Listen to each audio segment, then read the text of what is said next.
2014. My name is Lisa Grove, Director of Telfair Museums, and I am so delighted to be here to kick off the 2014 lecture series hosted by the Telfair Academy Guild. We're kicking off tonight with a talk about the history of the Telfair Academy and its transition from mansion to museum. This talk is held in conjunction with a new exhibition that we just opened by the same name, Mansion to Museum, which recently opened in the drawing room. And I hope you've had a time to visit it this evening or on another visit here. The purpose of this exhibition, which features a number of very interesting historical objects, is to provide our visitors with a better orientation to the building and its history. Most of us in the room here take it for granted that we know the story of Mary Telfair and her bequest of this building and much of its contents to the Georgia Historical Society to become an Academy of Arts and Sciences. But before this exhibition, most of the visitors who walked through our doors every day didn't really know about those incredible stories. They were nowhere to be found by our visitors if they didn't have the opportunity to visit as part of a docent-led tour. And so we heard over and again from our guards and our front desk that people were confused about the space. They saw this beautiful building, but they didn't really know what it was, why it was here. They were confused about things like the fact that this room was a later addition to the museum that was built after Mary's death. They sometimes thought, well, maybe Mary had her balls here. It was a ballroom for the family. So there was a lot of confusion, and so as part of our effort, we took this feedback into account, and we felt that the experience of our visitors would be enhanced by the opportunity to learn more about these important stories, about the unique history of our wonderful institution. So Mansion to Museum, I'm proud to say, is the first exhibition to fully tell the story of the Telfair Academy, and the feedback we've received already from our visitors and our docents has been very positive. This exhibition and a renewed sense of focus on the history and the importance of the Telfair Academy is part of our overall strategy to further strengthen the museum's national reputation and instill a sense of pride among the local community about this great gem we have here.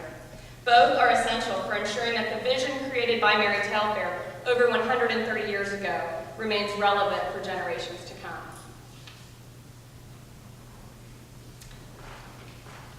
I guess that's what I was supposed to say about while I was talking, so excuse me, I'll go here. I wanted to take a moment tonight to thank the many people who so generously supported the Mansion to Museum exhibition and for helping us really kick off this important effort. We're especially grateful to the Telfair Academy Guild and to the Big Rothschild Foundation for their leadership support of this initiative. By the way, Ellen Nick wanted me to let you know she apologizes she could not be here with us tonight, but is here with us in spirit. And I hope you'll join me in expressing our gratitude for all of our generous supporters who made this exhibition possible. Thank you.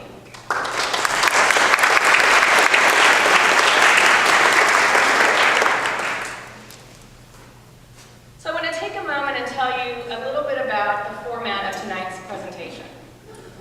The Mansion to Museum exhibition was a team effort, with 5 of the museum's curators contributing their area of individual expertise to help tell this story. And it's a big story to tell. And so when we sat down to think about how we could structure this talk, we realized we would need more than an hour to give any one area justice. But we decided to try something different, and I hope it'll be a lot of fun for us all here this evening. We borrowed a dynamic presentation format called Pacha-Kacha, which some of you may have heard of, most of you probably haven't, but it started in Tokyo in 2013, and it's now hosted in 700 cities worldwide. And Pacha-Kacha, which means chit-chat in Japanese, is a presentation style that allows for very rapid presentation of really interesting concepts.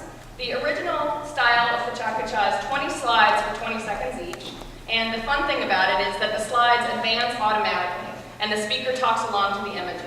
And so that format, which keeps presentations concise and fast-paced, is great for multiple speaker events and really kind of creates a sense of excitement and keeps things moving. So tonight, we'll be using a modified version of the Pacha-Kacha model. So each of our 5 curators has been limited to 10 slides with 1 minute per slide. And we are keeping the format of Pacha-Kacha where each image will advance automatically after 1 minute. The presentation is timed, so it'll be exciting. Certainly some of these topics are so rich that each could be the subject for an entire lecture, but that is for another time. So tonight our goal is to give you just a very quick sampling of some of the key aspects of the storyline from 5 very different perspectives from our staff members. and make it fun at the same time. So before we get started, I just wanted to introduce tonight's lineup of 5 curators, and I've asked them to just stand and wave so you'll see them as I introduce them. First speaking will be Paulette Thompson, our Assistant Curator of History. She is the person on our staff. You may not know her because her job is researching and writing the interpretive tours at the Owens Thomas House. That's her main job, and she oversees the wonderful interpretive tours that we give there every day. Tonight, her job is to set the stage with an introduction to the cast of characters in the Telfair family who lived in this house when it was just a mansion. Second up will be Harry Delorme, our Senior Curator of Education. I'm sure most of you know Harry. In addition to overseeing all of the museum's extensive education programs, he's also very knowledgeable about the history of the Telfair.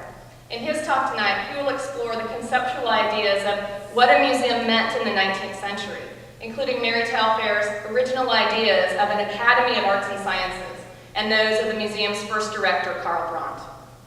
Up next is Sonia Wallen, our buildings curator. In her job, she's responsible for overseeing the maintenance and preservation of our 3 wonderful architecturally significant buildings, a very big job.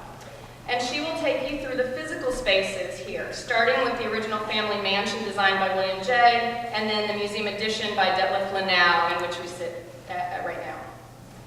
Up fourth will be Tanya Sammons, our Senior Curator of Decorative Arts and Historic Sites. She will discuss Mary Telfair's original bequest of decorative arts that was part of Mary's original will to create the museum, and the ways these objects in the period rooms have been interpreted and displayed over time. Finally, Courtney McNeil, our Curator of Fine Art and Exhibitions, will round out the presentations with an overview of the fine arts collection assembled by its first 2 directors, Karl Brandt and Gary Melchers, many of which you see around us in this beautiful setting. And then finally, I'll get up and just conclude with some brief remarks before we all gather for refreshments and continue conversation downstairs. So now, without further ado, I say let's get started. And so it is my pleasure to introduce our first speaker, Paulette Thompson. And as soon as she clicks, the clock will start ticking.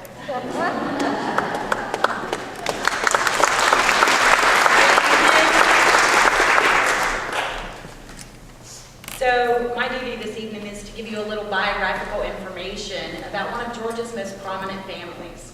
The story begins with patriarch Edward Telfair, who migrated from Scotland in 1758 to the colony of Virginia to work as a tobacco agent before he decided to join his brother William in Savannah in 1766. He quickly established himself as one of the city's leading merchants and gradually acquired thousands of acres throughout Georgia and South Carolina, ultimately becoming one of the wealthiest men in the region. During the fervor of the Revolutionary era, his zealous patriotism won him appointment as a delegate to the Continental Congress, and he was chosen as one of 3 Georgians to ratify the Articles of Confederation. His role as a founding father was only the beginning of a very successful political career, including serving 3 terms as governor of the state. At the age of 40, Edward Telfair married the 16-year-old daughter of his friend and fellow patriot, William Gibbons, a successful lawyer and wealthy landowner whose settlement in Georgia predated the arrival of Oglethorpe. From her father, Sarah Gibbons inherited a substantial sum of money and property. Thus, the combined wealth of this couple, one of the most distinguished in Savannah, ensured the economic futures of their children. After their father's death in 1807, eldest son Josiah assumed the management of the Telfair estates.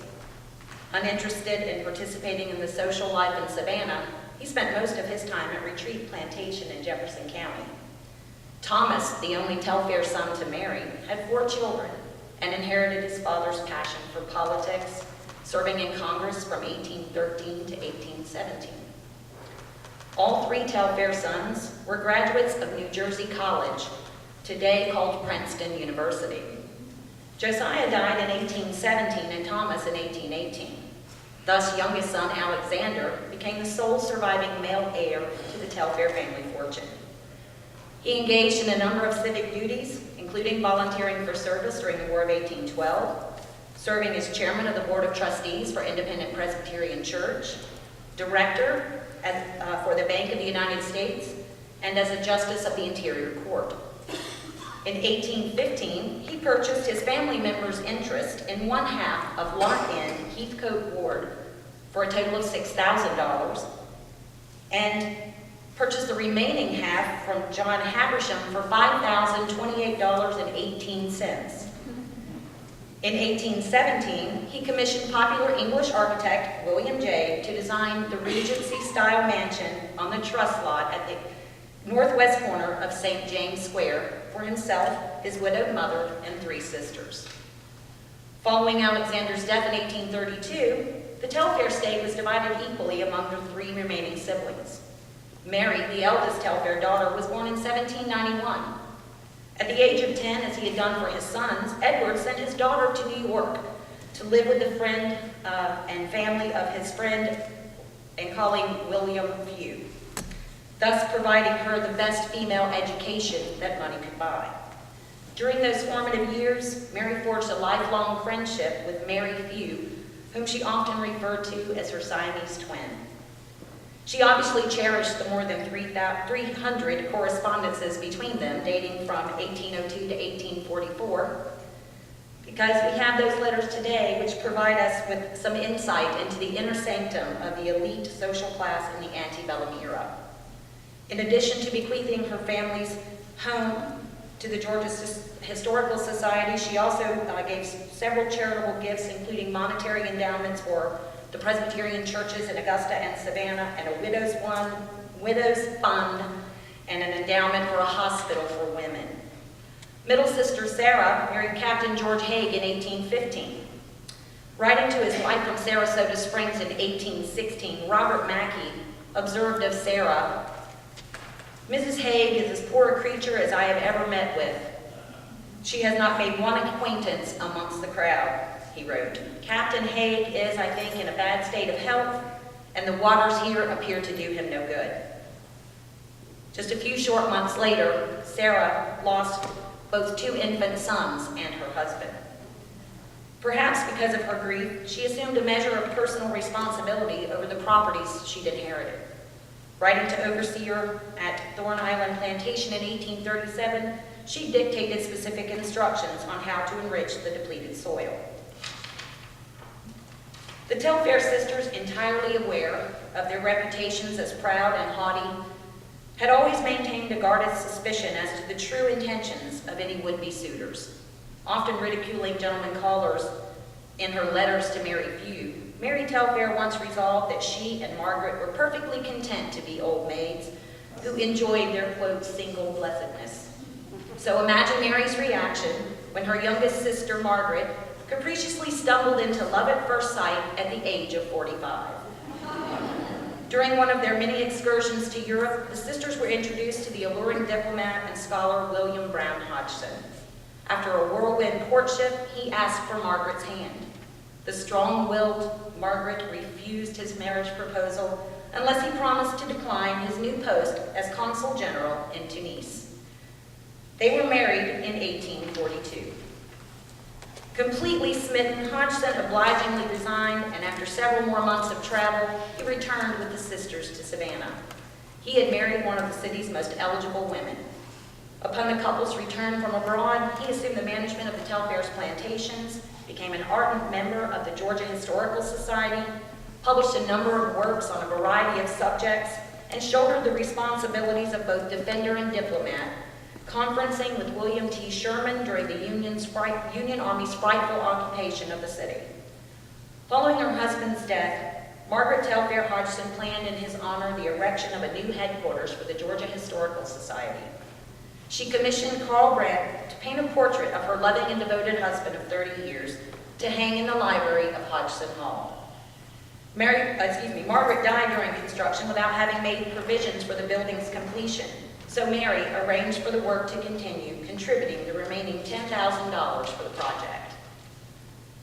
The Telfair family belonged to the planter class, the 1% of Southerners who owned more than 100 enslaved people. Alexander's death in 1832 ended the family's male line.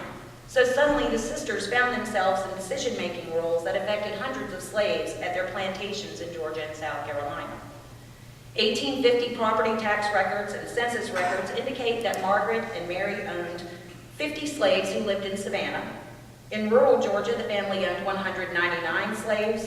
At Sharon Plantation in Chatham County, 246 enslaved workers at Retreat Plantation in Jefferson County, 135 at Telfair Mills Plantation in Burke County.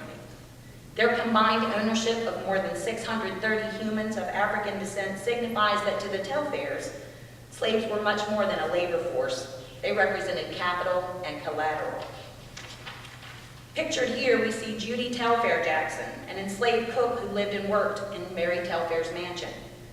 She's pictured here with her granddaughter Lavinia, who served as Mary's maid.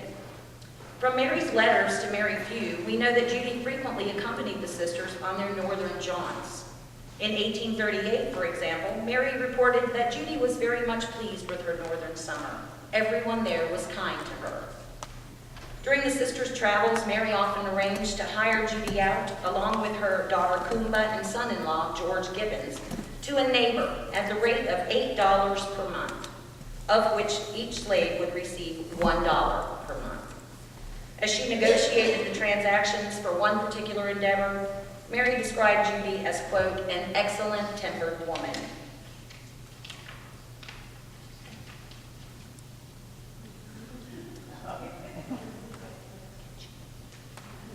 George Gibbons, born in 1819 on the Thorn Island plantation, lived in this mansion by age 12 with his brother Friday.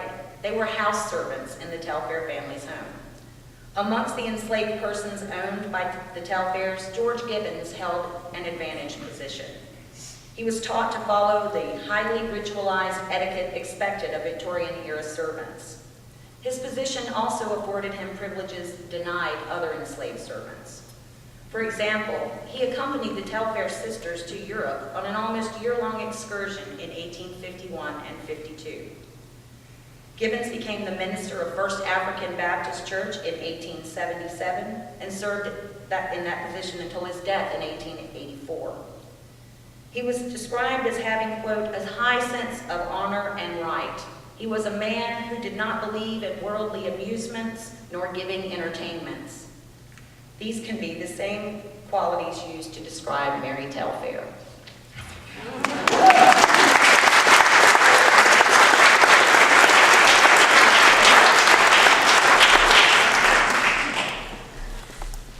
Hi everybody, I'm Eric Lauren. I'm here to talk about the museum movement, education, and the evolution of the idea of the Telfair Academy.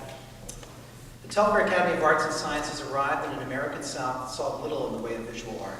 The art treasures of the old world were known only to the privileged few, people like Mary Telfair, who as early as 1866, in the aftermath of the Civil War, laid out a plan for a new cultural institution that would eventually take shape and become the South's first public art museum. But where did this idea start? How did the concept of the museum evolve, and what were its educational goals? Let's start with some background. The museum in America was an institution that emerged in the late 18th century and evolved in the 19th century. The idea born from the earlier cabinets and art treasuries of the European elite merged with the ideals of the Enlightenment. One of the first such cabinets was formed by the Library Company of Philadelphia under the young printer Benjamin Franklin. The first American museum called by that name, however, was founded in the South. The Charleston Museum was established in 1773 as a private society. It would be interrupted by the Revolutionary War and fire, but reemerged, however, and was truly the only museum south of Philadelphia for decades. I remember it in its turn-of-the-century building shown here on the right. It was a true museum of wonders with taxidermied animals, exotic bird eggs, an Egyptian mummy, and a real shrunken head. The experience of this building and this collection is really one reason I think I work in a museum today. The first two American public museums, however, were founded by artists in Philadelphia. These included Swiss painter Eugène de Cementier's short-lived American Museum, founded in 1782, which opened not only to the elite, but anyone who could buy a ticket, and Charles Wilson Peele's museum, which you saw on that same slide, which applied Enlightenment order to natural specimens with a bit of art mixed in. Although early American museums focused largely on natural history, several museums and libraries held art collections. Museums dedicated to the visual arts alone slowly emerged, such as John Trumbull's short-lived art gallery at Yale, or the Wadsworth Athenaeum, shown here, which calls itself the oldest art museum in the U.S., and that it housed a gallery designed for that purpose from the very beginning, but there were other things going on there as well. Early public art collections were intended to raise the cultural taste of the local population and provide inspiration for art students. Just after the Civil War, plans for dedicated art museums emerged in major U.S. cities, and museums began opening to the public, art museums, in the 1870s. The Corcoran Gallery of Art was in the works as early as 1859, but was interrupted by war. Finally opened in 1874. The Boston Museum of Fine Arts, founded in 1870, opened in its own building in 1876. And the Metropolitan Museum of Art was incorporated in 1870 and opened in Central Park in 1880. In 1866, at the same time that a group of Americans in Paris was first discussing plans for a Metropolitan Museum in New York, Mary Telfair actually committed the idea of an art institution in Savannah to paper. Telfair, through the advantages of her family wealth, was schooled in the North, immersed in literature and art, and she traveled widely, as you heard. She and her sister Margaret made 4 tours of Europe between 1841 and 1861. These travels involved stops at art museums and galleries, like the Louvre. On the left is Samuel F. B. Morse's iconic painting, The Gallery of the Louvre, from the early 1830s. And at the lower left, you'll see a young man in a turban, thought to be Morse's friend Richard West Habersham, who was not only from Savannah, but one of Mary Telfair's circle. She posed for a portrait by him in 1834, shortly after his return from Paris, and she's mentioned in her letters. Mary went on to visit the Louvre on at least 2 of her European sojourns, as well as Florence's Uffizi Gallery and other museums. Her exposure to these museums no doubt influenced her ideas in terms of what kind of culture we needed in Savannah.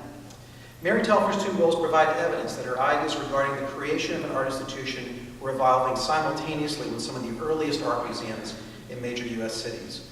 Although her will of 1875 provided for the founding of the Telfair Academy, her intentions are stated in an earlier will of 1866. You see a little excerpt of that here.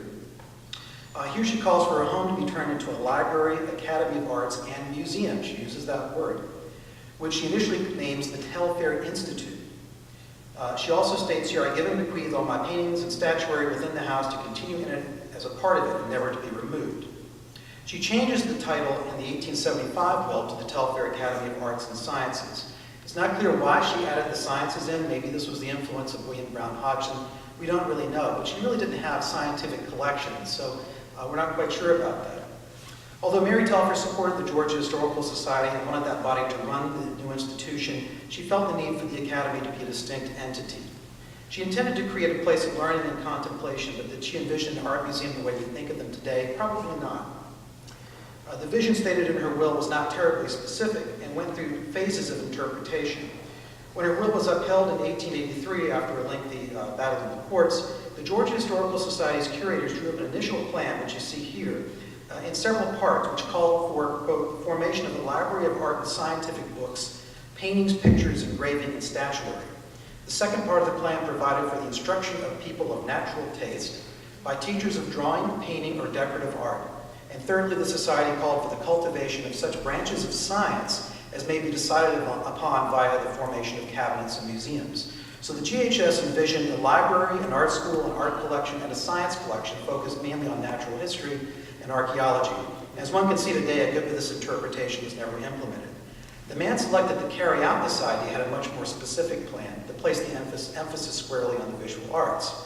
That man was Karl Brandt, who was born in Holstein and underwent a traditional artist training. Studying initially with his father from the age of 6, he went on to study art in his young teen years at the Royal Art Academy in Copenhagen. There he would have been exposed to drawing from casts of ancient sculpture that were part of the Academy's collection. Live models were sometimes asked to assume the poses of the cast as an aid to young artists, as seen in the image on the right. After his training in Copenhagen, Brandt went on to study with the Guild of Master Painters in Hamburg, completing a 5-year course in just 3 years. He came to the U.S. in 1852, settled in New York City, and later established a studio and residence in Hastings-on-the-Hudson, New York, next door to the Christie Few family, who were friends of the Telfairs. Brandt established a reputation as a portrait painter in New York, becoming a member of the National Academy of Design, and in the summer of 1883, he's hired by the Georgia Historical Society and sets to work creating the Telfair Academy. Brandt's specialization in art and his academic training influenced the decisions he made regarding the design of the Academy, the works he purchased, teaching collections, and outward symbols of a museum. A plaster cast of classical sculptures, such as those that he experienced in his own training, were a key component of the Academy. One of the two largest galleries was devoted entirely to casts. You get a sense of Brandt's zeal looking at the image on the left, which shows him atop a scaffold assembling the huge cast of the Toro Farnese, which was right underneath where we're sitting right now. Casts were used by students in drawing classes, much in the way you see a photograph in the upper right of Cornell students from the 19th century. Art students still draw from the surviving casts at the Telfair today. To complement the cast, Brandt also created an educational decorative scheme downstairs, a series of mural paintings of the ancient world to familiarize visitors with the cultures that produced the original ancient sculptures. But casts were not the only teaching tools and educational design elements that Brandt acquired or created for the Telfair. Visitors to the museum were greeted by 5 statues of then iconic figures of visual arts in the West: Phidias, Raphael, Michelangelo, Rubens, and Rembrandt, referred to by young people of a more recent generation as the Ninja Turtles. Commissioned by Brandt in Vienna, these figures were an outward sign that the institution focused on art. Brandt paid slimmer homage to the sciences, creating busts of Humboldt and Aristotle, which were relegated to the upper part of the Telfair facade. Another important sign and educational resource encountered just beyond the front doors, as you see here, were nearly 1,000 photographic reproductions of great works of art, installed by Brandt as a kind of educational wallpaper to familiarize the public with European art history. Perhaps these inspired the young women who were among the Telfair's earliest students. Despite Brandt's rote approach to painting instruction, they had to copy him stroke for stroke. Several of these students were inspired enough to go on and study art in Europe themselves and became really terrific painters. Brandt also painted murals of famous artists for the upper level of the Rotunda Gallery, where we are tonight, representing the visual arts of painting, sculpture, architecture, and printmaking, the latter represented by Albrecht Dürer, shown behind Brandt in the image on the left. To sum up, Brandt carried through a vision that may have begun in dinner conversation with Mary Telfair in the house. That vision was interpreted by the Georgia Historical Society and refined by Brandt with a focus on the visual arts. This vision was first glimpsed in Savannah when Telfair opened for a brief preview in 1885, a year before the formal opening. The invitation for the event, attended by more than 2,000 people, invited Savannans and their families to visit the art rooms. This isn't to say that Brandt neglected the sciences altogether, but those exhibits housed in the upper level of the original house consisted mostly of human productions rather than natural history specimens. Brandt included objects that charted human culture, from flint tools to photographs of ancient ruins to works from non-Western cultures. Clearly, this was no museum of stuffed birds. This was an art museum, and one with a clearly educational bent. Thank you.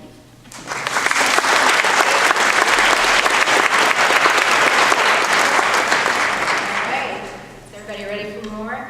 Okay.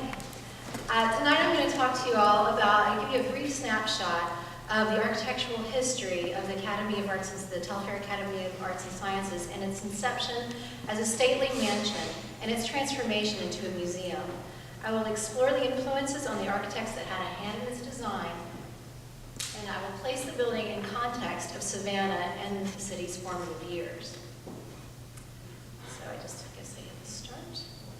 All right, I just had to use this image that I found in the Georgia Historical Society collections. We have what we think are Prussian cavalry soldiers here on the left-hand side. We're not sure what they're doing here. In the background, you'll see men and women dressed in fine Victorian attire, a girl in a little white Victorian dress on the fence, and all these boys somehow standing still for the camera. And then in the middle, we have the ox cart drivers that are jauntily posed for the image, and this amazing, beefy, healthy ox right in the middle is the superstar of this shot. But if you look in the background, you see the Telfair statue is still very freshly carved in front of the Academy. The Noble Academy at this time is only open for about 6 years, and it almost appears superimposed on the otherwise village-like scene. The exterior is reserved and really only serves to spark the imagination. But then you can walk inside off the earthen roads around Telfair Square, and this is what you find when you walk into the sculpture gallery. This space makes every attempt to transport you to the great halls of Europe. And I just try to imagine what people must have thought, the wonderment that they must have felt as they stepped into this space with the intimidating life-size or larger-than-life sculptures and the very dramatic lighting that enhances the action of these sculptures, these plaster cast sculptures. Considering this image, I had to ask, how did Savannah gets so fortunate to have a place of such splendor so early in its history. So for that, we have to explore. We have to talk about Mary Telfair again. And it was really, as you already heard from Harry and Paulette, it was her vision that made it happen. And the architecture that embodies her progressive agenda was shaped completely without her direction. Well, I think she left some comments on what it was supposed to be like in her will. But really, it was shaped through the hands of these architects whose talent and sensitivity to place and time and the objectives of their patrons gave Savannah a building that would stand as an icon through the decades. Seeing the talents of William J. that was reflected in Richard Richardson's home, now the Owens Thomas House, Alexander Telfair employed J. to design his home on the site of the former British governor's mansion. At the hand of J., the home conveyed a social and political status through refined grandeur. 65 years later, charged with turning the mansion into an academy that Mary specified in her will, Karl Brandt turned to the experienced hand of another European-trained architect, Dethoff Linnell, who creates an awe-inspiring contemporary museum through harmonious alterations and an impressive addition. Let's go back to the Academy's beginnings as one of Regency Style homes that William J. designed in Savannah. The Regency Style refers roughly to the years 1790 through 1840. It is based on the classical mandates of repetition and symmetry. But it also embraces freedom of expression and the use of more curvilinear forms. As you can see from the floor plans, Jay plays with shapes within the same basic building layout. The entrance hall is where Jay really has his fun. And first we have the Owens Thomas House completed in 1819. The entrance is flanked by these Corinthian columns and this amazing staircase that really made the case for Jay's innovative spirit. And then the Scarborough House, you have a much more open entrance with Doric columns and the beautiful Bullock House with its amazing spiral staircase. This architectural section that you see here, I don't know where my pointer is lost my place. This and the plan in the next slide were produced by Linnell and provide the best evidence of what the original layout of the Telfair Mansion would have looked like. You can see the form of the building is very similar to those of the previous slides. There's a central entrance and chambers on either side. The staircase is an inverted version of the one at the Owens Thomas House, but instead of reversing to the front of the house, it continues to the back of the building and uses a balcony promenade instead of a hallway to access the chambers on either side. If you notice the skylight over the stairwell, the use of natural light from both visible and concealed sources is a prominent design element in Regency architecture. And in this bottom picture, you can see a similar skylight that was taken at Sir John Sloane's home in London.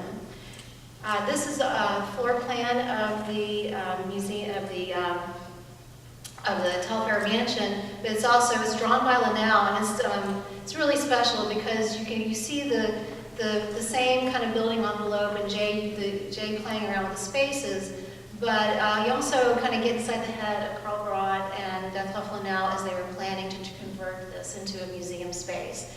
In the drawing room here on the left, you can see that the pocket doors are crossed out, and they did, in fact, remove those. You see the sketch of what might be a big display cabinet running down the middle. You see how the addition joins the original house, and the fence that surrounds the perimeter, and of course, where they're thinking about putting the statues out front. So this is a very special drawing and a lot of fun to look at. You also see the skylight again. Give you a little bit of background on Dethoff Linnell. He was born in Denmark and studied architecture in Paris at the École des Beaux-Arts and at the School of Henri Labrouste. He immigrates to New York City in 1848 and then emerges as one of New York's most sought-after architects. He's one of 13 charter members of the American Institute of Architects, a professional organization that's still going strong today.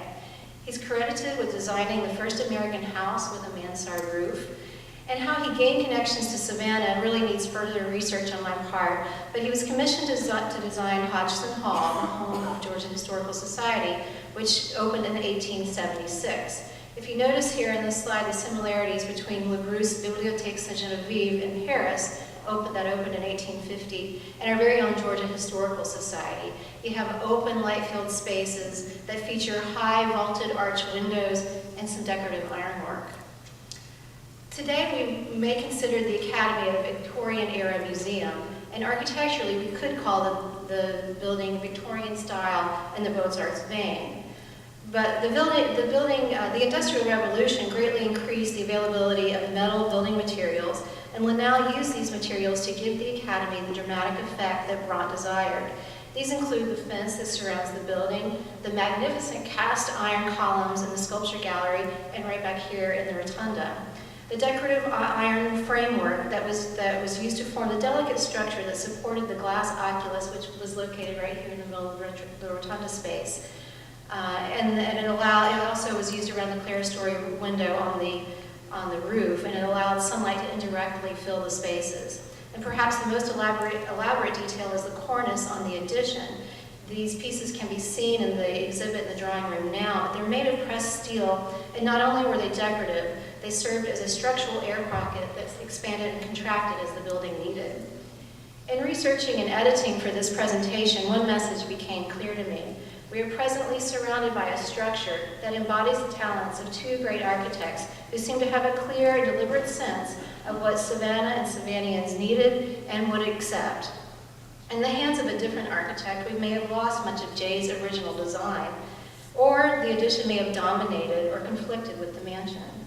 Linnell, seasoned and thoughtful, delivered us a building that was at once conservative and highly evocative. The exterior elicits a bit of mystery and therefore curiosity. Once inside the building, in its role as a vessel to house great works of art, it is, to this day, poised to transcend time and place and provide a palette for education and inspiration. On that note, I'd like to turn the podium over to Tanya Sammons, who will talk to you about the decorative arts collection and the period piece.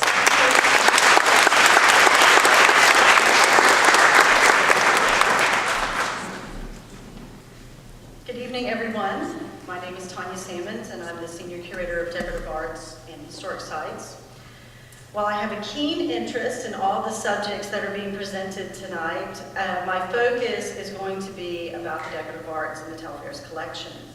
The Telfair's decorative arts collection stems from the furniture left in Mary Telfair's will. In the 14th item of her will, she wrote she wished to give the Georgia Historical Society all of her books, papers, documents, pictures, statuary, and works of art related to art or science, as well as all the furniture of every description in the dwelling house and on the premises, and all fixtures and attachments to the same, to have and to hold, in special trust to keep and preserve, and shall be permanently kept and cared for. These furniture items represented the Telfair heritage, but in most cases, they also represented the best American-made furniture in the first half of the 19th century. Mary Telfair is not noted for her connoisseurship, especially in the fine arts, but she and her family definitely sought out the top cabinet makers in America to create original, custom-made furniture to furnish their homes.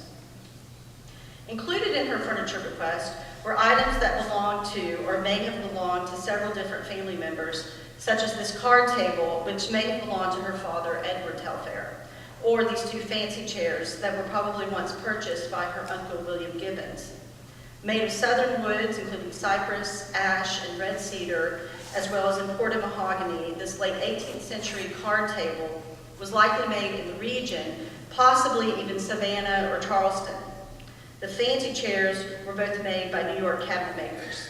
In 1802, Mary's Uncle William purchased from cabinet maker William Palmer a dozen bamboo gilt chairs at $3.50 each and paid $4.50 for two armchairs.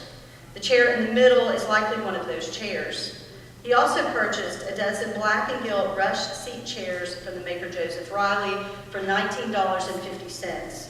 The side chair on your right is likely one of the four chairs from that purchase that formed part of Mary Telfair's bequest. These four pieces of furniture, or three pieces of furniture, represent examples of a much larger set that once belonged to Alexander Telfair. All made by an unknown cabinet maker in Philadelphia in the 1820s, these pieces were probably commissioned for Alexander's new home, designed by William J., probably for use in the double parlors on the north side of the house where the Mansion to Museum exhibition is on view now.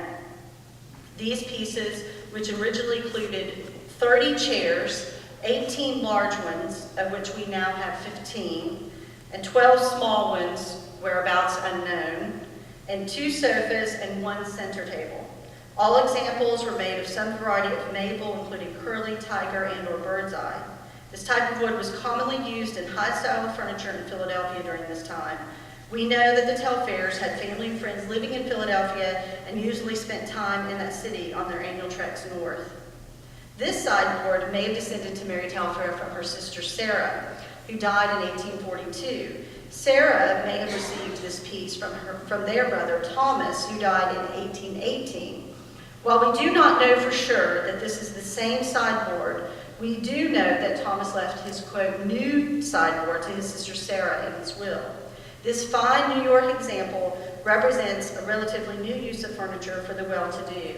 Sideboards were important not only for storing items in the dining room, but they were also important to show off the beautiful silver collections amassed by the wealthy.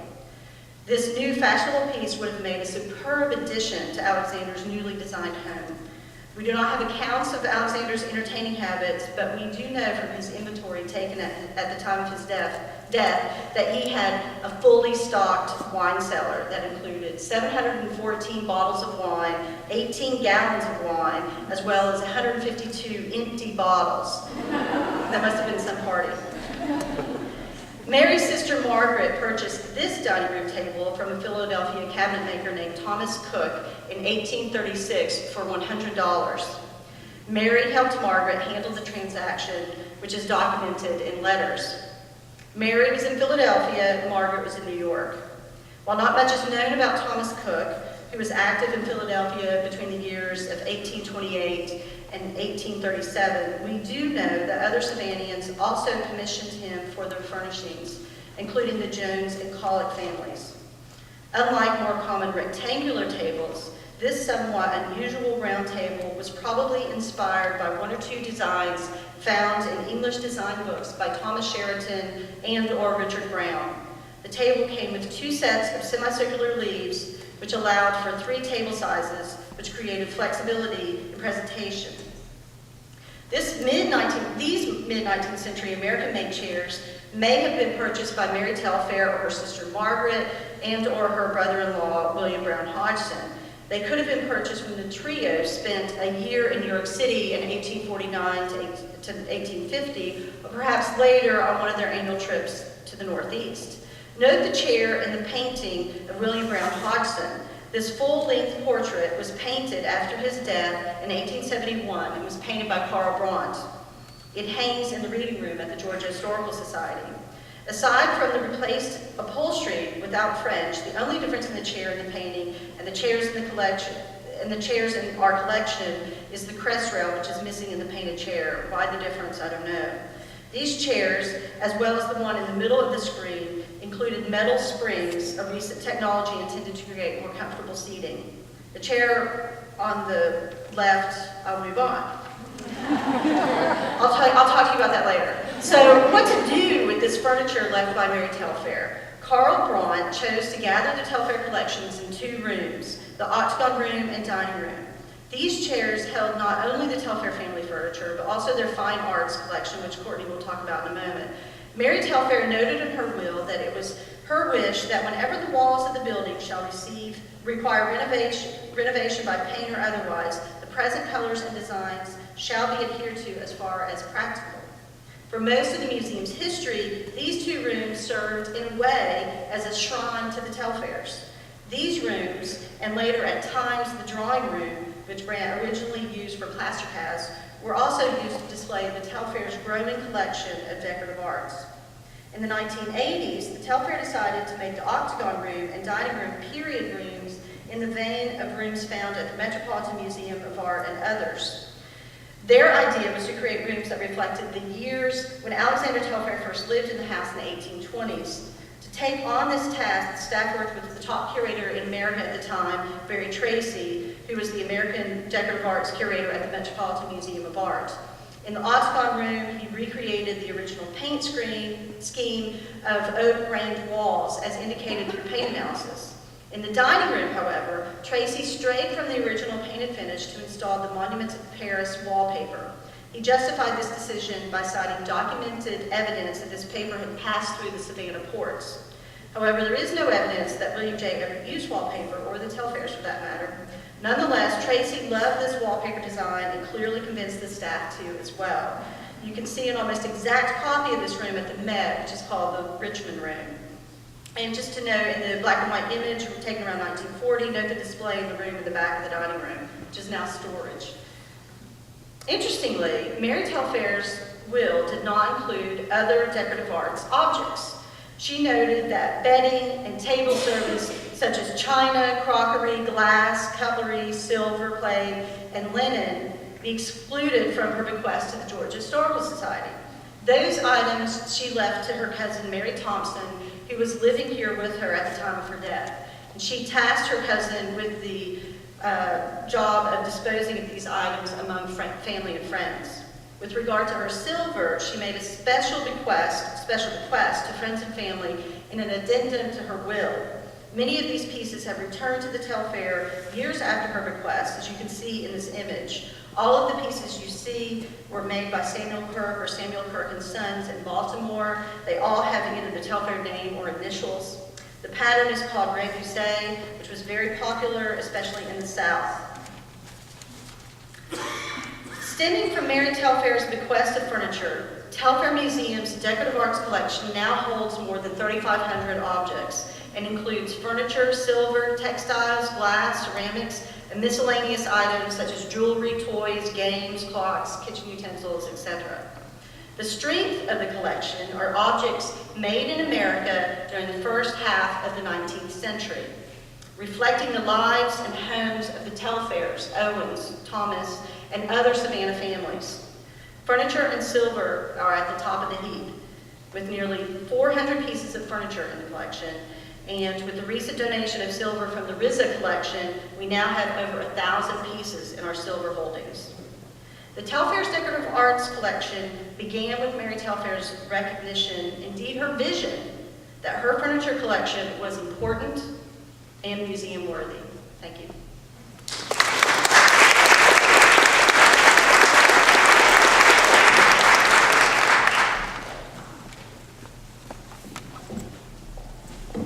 Good evening, everybody. Tonight I will be describing how the mansion to museum theme or concept applies to the Telfair's fine art collection, beginning with the time of Mary Telfair, then moving on to the era of our first director, Carl Brandt, and finishing with the acquisitions made for the museum by our fine arts advisor, Gary Melchers, during the early 20th century.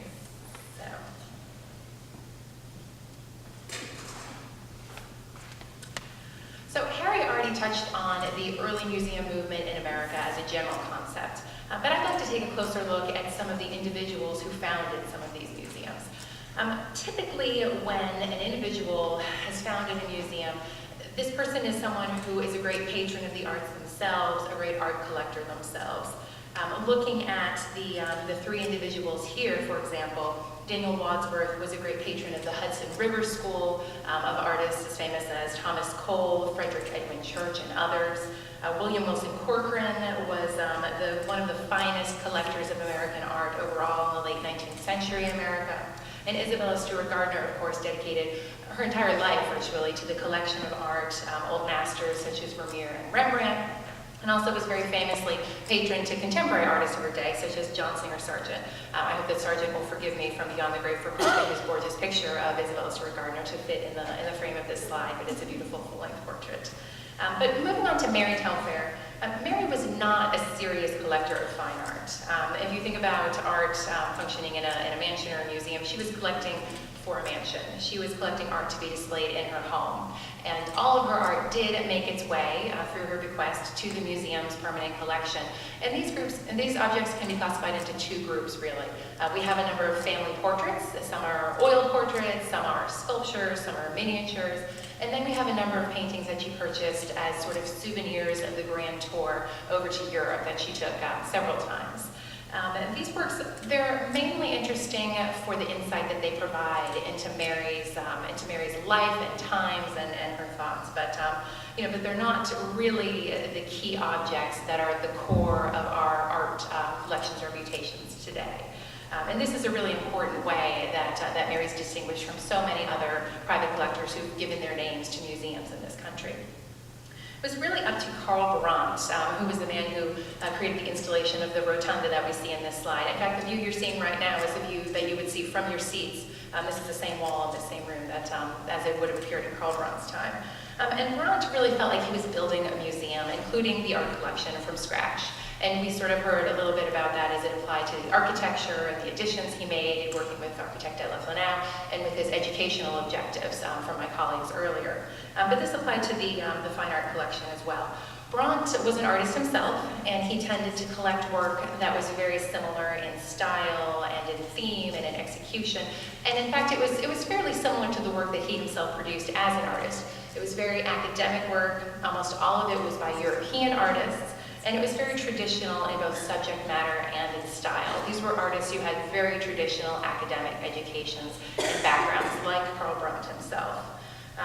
The traditional way of thinking at the time, and this is something that Brandt would have espoused himself, was that there was a hierarchy of art historical genres. And Brandt very carefully went out of his way to make sure that the Telfair's collection had all of these genres represented.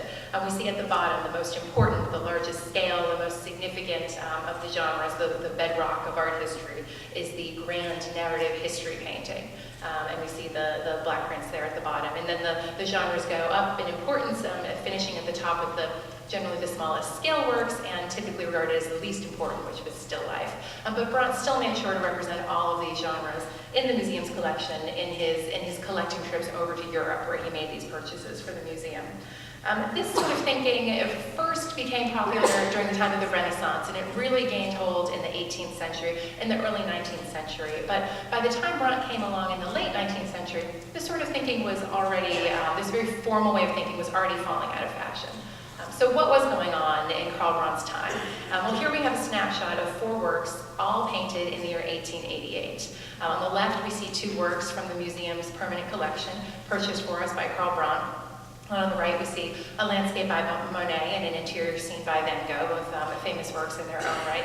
And the fact that all of these were painted in the very same year gives you just a sense of how conservative Karl Brandt's taste was. He was acquiring these works by academically trained artists, very dark color palettes, very serious, somber subjects, beautifully executed works, but certainly not progressive or avant-garde at the time. And they're very cohesive, the selections that he made for the museum as well.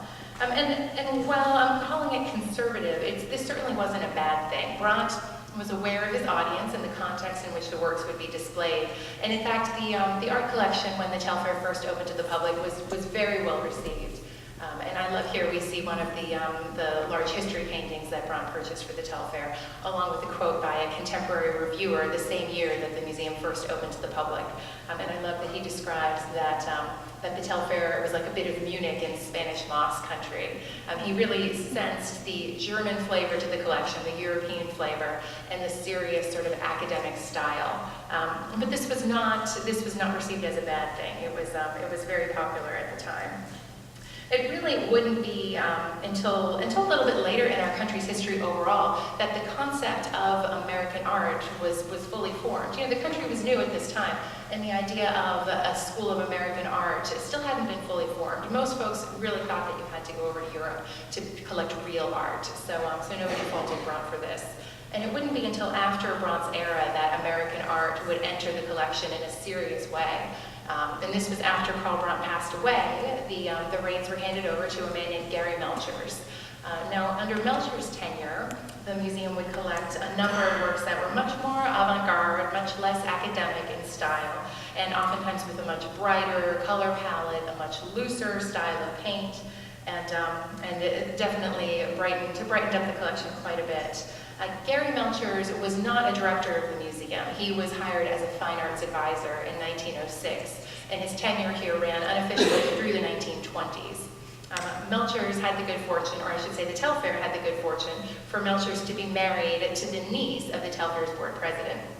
Melchers was a very famous artist in his day, and he was able to collect for the museum by purchasing directly from these artists who were his peers. So he was negotiating wonderful bargains on the museum's behalf with some of the greatest artists in the country at the time.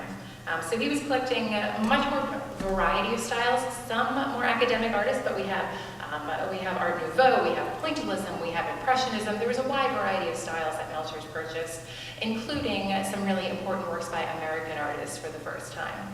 And not just any American painters, but two of the most important and significant art movements to be going on in his era. The first of these you can see represented with two lovely paintings, one by Metcalf and another by Hassam on the left, was American Impressionism. And while based in the style of the European Impressionists, Americans did put their own spin on the Impressionist movement, and they turned away from the dark academic painting that was very serious and sort of overdone, and instead went outside and focused their attempts on the effects of sunlight and shadow and outdoors, really celebrating nature. On the right, we see two wonderful Ashcan school works that Melchers acquired for us, and the Ashcan artists were rebelling even against the American Impressionists by turning away from their pretty subject matter and portraying more realistic, even gritty scenes of life in America's cities at the time. So, it's important to realize that the room that we see in front of us today, and here I have a slide comparing the rotunda in Karl Braune's time to the rotunda as it appears in more recent times, is really the result of the work of a number of different collectors. And of course, a lot of collecting was done after the Gary Melchers era, but that's beyond the scope of the 10 minutes that were allotted to me tonight.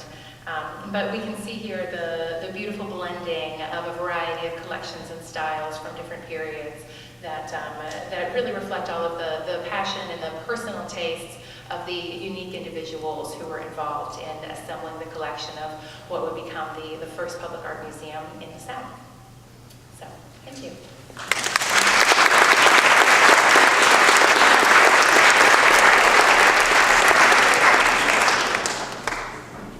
Well,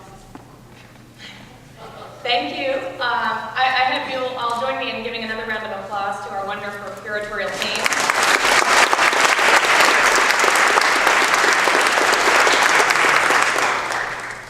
I hope you enjoyed this presentation. I certainly think I learned an awful lot in a very short amount of time. And as I stand here with Karl Braune's portrait of Mary Telfair looking over me at the podium, I just wonder, what could she believe where we are today? Could she imagine that almost 150 years after she first put the idea of turning her home into an art museum into her will in 1866, just look at us now. What an amazing legacy. And this beautiful William J. designed building, the mansion will be celebrating its 200th anniversary in 2019. We've got 5 years to plan for that. But what an outstanding legacy to leave. I know we recently celebrated the 125th anniversary of the opening of the museum as a public art museum. It's now 128 years old, the first art museum in the South, and one of the first in the United States, as my colleagues talked about this evening.